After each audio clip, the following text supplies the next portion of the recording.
Hello and welcome to myop.ca's channel. Today we look at Justin Trudeau's final speech as leader of the Liberal Party and supposedly the Prime Minister of Canada.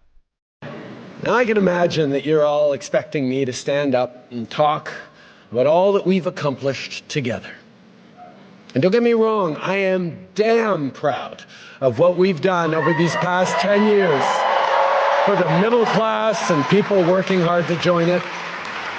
He starts off saying how damned proud he is for what he has done, basically burying this country, not unlike his father Pierre did back in the 80s. He didn't want to waste 30 seconds to acknowledge the things he had done for the good of Canada. He would have had 25 seconds to spare. But tonight is about our future, as a party, as a country. Now I know that we as Liberals, as a government, often get criticized by our friends for not taking a victory lap after we get something big done. We do something really big, and then we move on right away to the next challenge. Because as progressives, as Liberals, we know there's always more to do. So it is important to take the time to reflect on and share the big successes. But not tonight. If the Liberals do any more work, we will be bankrupt. Mortgages have almost tripled in the last 5 years, and the price of gas almost doubled, and will probably be more than double with the proposed rise in the carbon tax on April 1st, 2025. Immigration has never been higher, and the same amount of houses are being built this year as was in 1972. Not tonight, because when Liberals gather, we're always focused on just one thing. The work that still needs to be done to build a country that stays worthy of all Canadians. If he had spent even 10% of what he spent bribing NATO countries' leaders to try and get a seat with them, we would have been better off than for him to come in last place when they voted. That's the work of a lifetime for each and every one of us. It's very simple. Liberals are dedicated to making this country even better. Not because we think it's broken, but because we have an opportunity and therefore a responsibility to ensure that Canada stays the best country on earth. He says Canada is the best country on earth, but in the past 9 years he's done nothing to make it that way. Upcoming bills he introduced will have you jailed for a tweet or a Facebook post, and would you believe the ability to put you in jail because you might post something he finds offensive? Don't believe me, look it up. Now these past 10 years have been challenging. Crisis after crisis has been thrown at Canadians. But through every crisis, Canadians have shown who they are. We've pulled together, we've stood up for each other, and every single time we've emerged even stronger. He said for the last 9 years it's been crisis after crisis. I believe he meant scandal after scandal, from SNC-Lavalin to proroguing the government to try and keep the RCMP from getting their hands on all the evidence of criminal actions of his party, including himself. And now, as Canadians face from our neighbor an existential challenge, an economic crisis, Canadians are showing exactly what we are made of.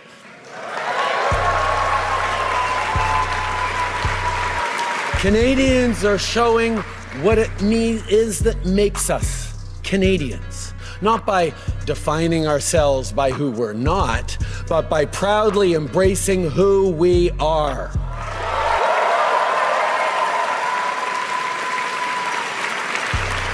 He says the crisis with the US is their fault. However, if he tightened up our border, which has been wide open for the last 9 years, there would not have been a problem.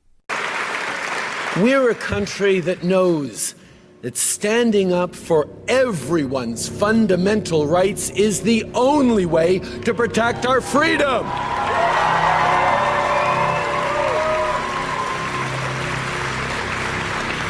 We're a country that believes no one should be left behind and that everyone should have a real and fair shot at success. We're a country that refuses to accept the false choice between a strong economy and a healthy environment. He said stand up for our freedom like the peaceful protesters who disagreed with his mandatory vaccine, which was nothing more than an experimental drug that turned out to be useless against COVID-19. How he evoked the Emergencies Act illegally just so he could get the truckers pepper sprayed and beaten off the line and freeze their bank accounts without a warrant. We're a country that believes no one should be left behind and that everyone should have a real and fair shot at success. We're a country that refuses to accept the false choice between a strong economy and a healthy environment. We're a country that embraces reconciliation and Indigenous peoples as true partners because it is the only path to a shared, prosperous future. He has done nothing for the Indigenous people of Canada. He has stated that Canada still treats them poorly, including his current Liberal government.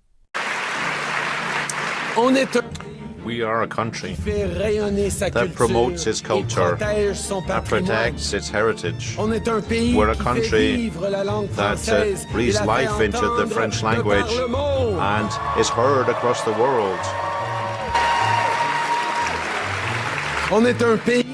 We're a country that celebrates its diversity and draws strength from its differences.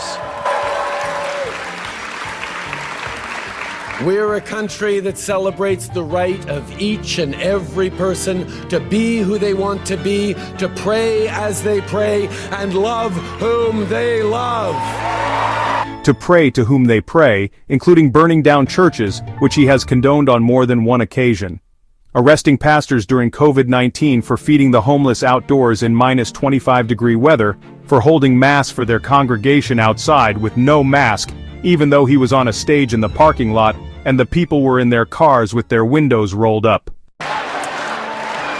But you here in this room, and our fellow Liberals watching across the country, you know all about fighting with grit, with determination, when the going gets tough. You remember where we were 15 years ago with just 35 seats in the House. You remember our ups and downs and all those times that people counted us out, all the times they said our party was on its last breath. Like all Canadians, it's when you try to count us out that we Liberals show our true mettle. He got the Liberals back in power when he legalized marijuana, nothing more, nothing less, and has been hanging on ever since to withhold power, including getting in bed with the NDP. Now, as I look at all of you in this room, no speech could be enough to thank you all as much as I'd like to, as much as you should be. I can't even offer you a well-deserved break because, once again, we need you. Your country needs you maybe more than ever. And I have no doubt that you will answer the call because you've done it before. Liberals will meet this moment.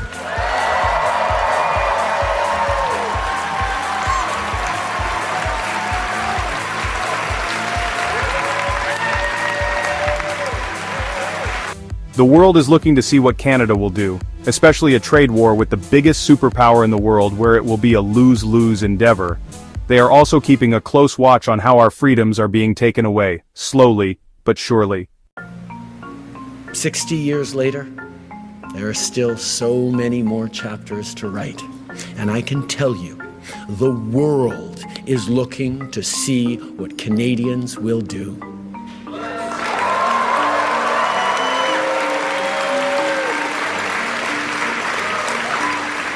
So let us not dwell on all the great things we've achieved over the past 10 years. Let us aspire instead to achieve even more over the next 10 years and the decades to come. Let us remain steadfast, defiant, and united. And let us not just think about our party, let us prove our love of country. And there you have it, a legacy of dictatorship and breaking our country for the past 9 years.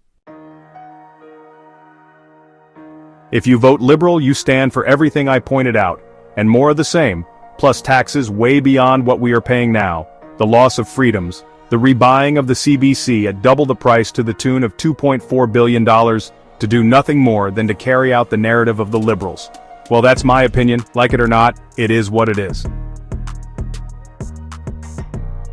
Please follow, like, share, and comment for a chance to win prizes. Until next time, stay safe.